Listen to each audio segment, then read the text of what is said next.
Hey, so do you feel emotionally numb? So you're completely out of touch with your feelings. You live in your head all day, and when you try to feel your feelings, it's like there's nothing there. There's nothing there to feel, and therefore you can't overcome social anxiety, right? Well, that's simply not the case. I'm gonna show you in this video why you're out of touch with your feelings, how to reconnect with them, and we're gonna take a completely different approach here than what you're used to.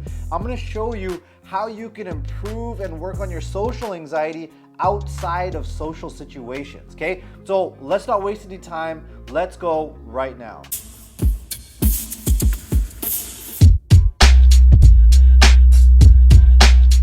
All right, so if you're already a part of our tribe, welcome back. I appreciate you. And if you're new here, welcome. My name is Rubin. I'm a transformational coach and I specialize in helping individuals overcome social anxiety. So the blank mind, the racing heart, the shaky voice, the inability to express yourself, okay? So if that's something that you experience, consider hitting that subscribe button. There's a bell notification.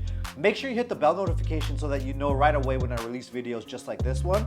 And if you want to connect with me on a more personal level, you can follow me on Instagram and I'd love to hear from you on there. And so why should you care about being in touch with your feelings? Why is it even important, okay? There's a lot of people out there who would argue that I don't want to be in touch with my feelings. Feelings and emotions, they make me weak. They make me an emotional person. I don't want to be a weak, emotional person. I just want to move forward in my life and do what I got to do, take action, get results. That type of train of thought, okay? But what I would say to that is if you're one of the normal people out there and you can do that and that works for you, by all means, go ahead, okay? But when you suffer from social anxiety, it's the feelings and emotions. Those are two different things. We're going to dial into that in just a bit. It's your feelings and emotions that are blanking out your mind. It's your feelings and emotions that are causing you to lose your ability to express yourself. It's your feelings and emotions that are causing those physical symptoms like the breathlessness and the shaky voice and the racing heart, okay? That is all caused by your feelings and emotions. So it's very, very important that you stop being run by them and taken over by them in that way, and you develop a relationship with them, a strong relationship with your feelings and emotions so that they stop having power over you and how you behave and carry yourself in social situations. Okay, and so let's take a look at this diagram that I drew up here for you. So if we take a look here on the bottom, okay, on the bottom, underneath this dotted line here, we see the big word here, behavior, okay? And what I have written here, it's external. What do I mean by that, okay? There's the internal, okay? There's your internal landscape. It's here. It's your beliefs, your emotions, your feelings, your thoughts, okay? Why is it internal? Because people, although they can get somewhat of a sense, they can't read your mind, okay? But they do always notice your behavior. This is just human nature. We always notice how other people are behaving and we draw conclusions from there. And then we even do it to ourselves. We are very aware of the way we are behaving externally, okay? We're very aware because we can see it, okay? We can see that person, the way that person is behaving. We can hear what they're saying. We can take that in through our five senses. It's tangible. We can sink our teeth into it. We can draw conclusions and make judgments about it, okay? So that is behavior. It's a part of the external world, okay? There's the physical world, which is the external. There's the non-physical world, which is your internal landscape, and that's made up here. Your beliefs, emotions, feelings, and thoughts. Okay, and so really quick here. This is a one-to-many relationship going down. What do I mean by that? Is one belief can lead to a few emotions, which can lead to many feelings, which could lead to hundreds of thoughts, okay? And the further that you go up this upside down pyramid, the further you go up, the more unaware or unconscious you will be of what your beliefs actually are, okay? So I'll give you an example. You know your behavior. Of course, you know that you're people pleasing, you're not being yourself, you're agreeing and nodding your head to things you don't actually agree with, okay? Or you're shutting down, you're going blank, you're losing your train of thought, you know your behavior.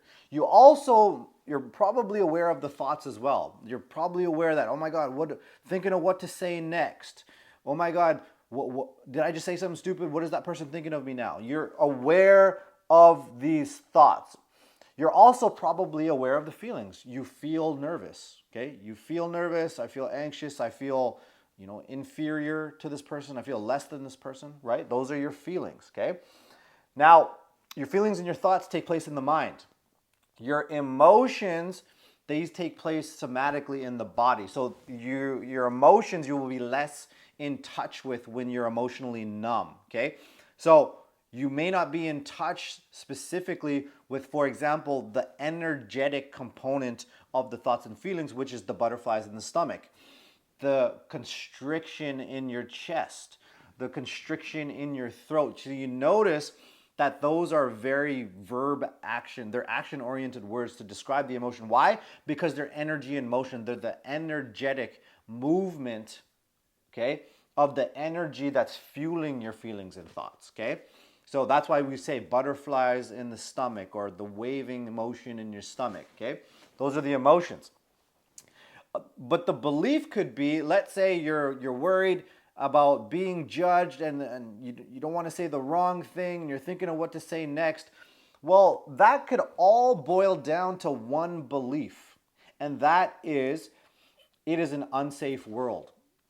People are mean, okay? Let's just say you have that belief. People are inherently mean. They are cruel, okay? That one belief is going to lead to butterflies in the stomach, constriction in your throat, okay? It's going to lead to all these feelings, nervousness, less than, feeling on edge all the time, okay? And then you could be spinning in your head about what to say, ruminating on what you said after the conversations. It could lead to so many thoughts, okay?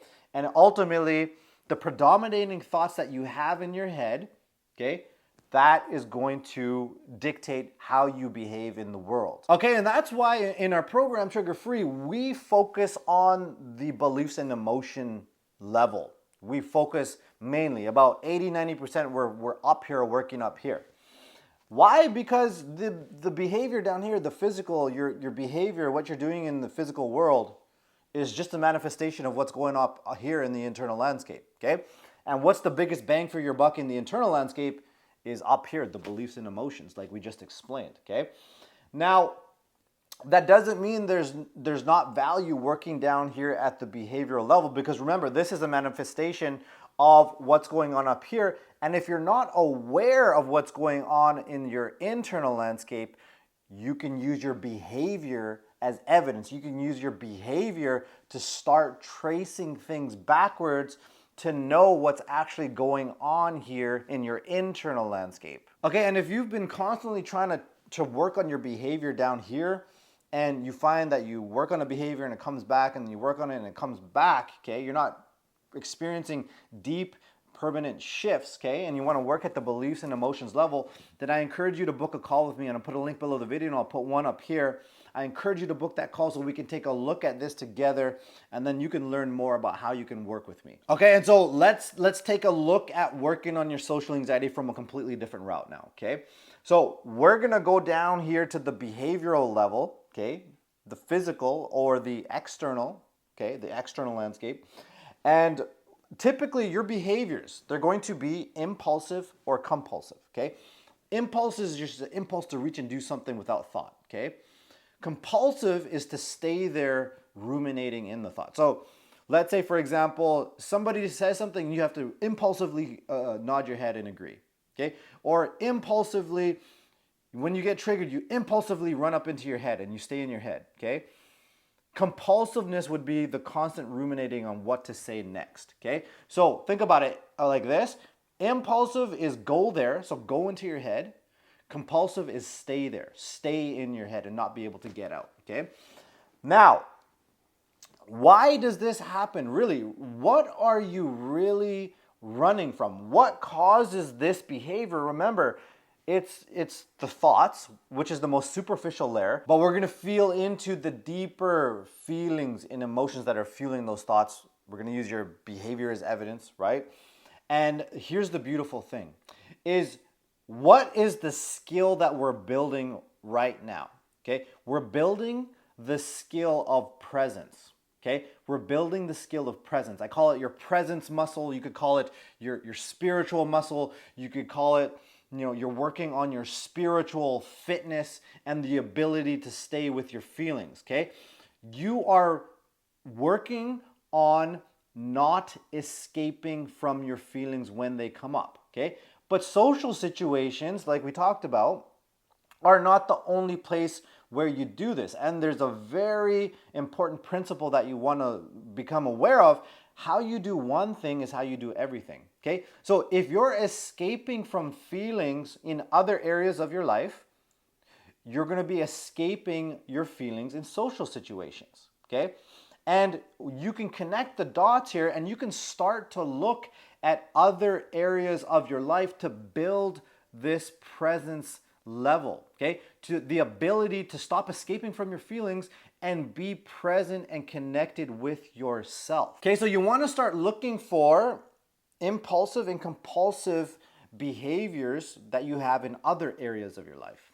Okay, so for example, it could be maybe you're scrolling online too much, scrolling through social media, you're scrolling through your phone too much, you have things that you want to do, but you just can't shut it off. That is very compulsive, okay? Or maybe every time you got to get some work done, you start procrastinating and you start impulsively reaching for maybe some food, or maybe you want to scroll websites, do online shopping, pornography, all of these different things, any of these addictive and compulsive and impulsive behaviors, okay?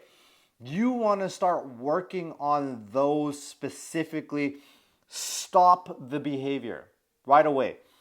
Do your best in that moment to stop the behavior. Okay, so when you use your willpower to stop the behavior, okay, let's say you can't stop scrolling on your phone, you can't stop binge watching TV shows and Netflix, okay? What you're gonna notice right away, okay, you stop the behavior, you sit there with yourself. You become still with yourself. You're going to notice thoughts come up right away. Okay? Thoughts come up. Oh, I'm so bored. I'm so bored. I have nothing to do. Okay? Just an example, right? And then underneath, what's actually going to come up? What's underneath the most superficial layer? What's underneath driving those thoughts is, I just feel so alone. I feel so lonely, like there's nobody to connect with. Okay? And then that's what's actually underneath. And then what's underneath that is like this constant churning in your stomach or your chest, and this constant discomfort, this constant lump in your throat. Okay? That is what you're really getting down to. Okay? But remember, how you do one thing is how you do anything. So the fact that you're not escaping your feelings and your emotions outside of the social situation, you're building that muscle, okay? And then what happens is when you go into the social situation and that same dynamic happens, feelings come up, okay? You're going to be less likely to run from them. You're going to be less likely to run into your head and stay in your head. Remember, the goal that you're building here is the ability to stay with your feelings and not escape them. And it's just like when you prepare for, a sport or a performance. I used to train mixed martial arts. I used to train jiu-jitsu and compete in jiu-jitsu. You would never walk onto the competition mat or walk into the cage when you haven't practiced, when you haven't trained extensively, when you haven't put yourself in those types of conditions, but in a safer training environment, okay? And the same goes for working on your social anxiety. When you are working on these things outside of the social situations, it's a safer environment because you don't have people interacting and throwing words and interacting with you and exchanging energy and all those things. That's way more intense than when you're with yourself on your own, and you can really work at processing through those deeper feelings and emotions as they come up. Okay, so don't think that you can only work within the social interactions. Okay, you can do a ton of work on yourself outside of them. And remember, okay, the internal and the external, they both play off of each other. The external is a manifestation, it's just a reflection of what's going on inside. Okay, this is the self-awareness you want to build. But if you're completely numb to this, if you can't feel into this, okay, then start on the external. Start with the behavior. Start with the physical things that you are doing so that you can become aware of what's going on in the non-physical. Okay, and eventually you want to work your way all the way up the period to the emotions and eventually the beliefs that are driving everything. They're driving this whole dynamic here, and you want to shift and heal those permanently for permanent changes to your behavior, okay? So I encourage you to book that call again. I'm gonna put a link below the video and one up there again. And that call is to learn more about how you can work with me. So get out there, do the work. This is the true work. This is the direct pathway to yourself and who you truly are underneath all those behaviors and random thoughts that you have. Your true self, okay? So thanks for watching. Here's some other videos you can check out next, and we'll talk soon, all right? Peace.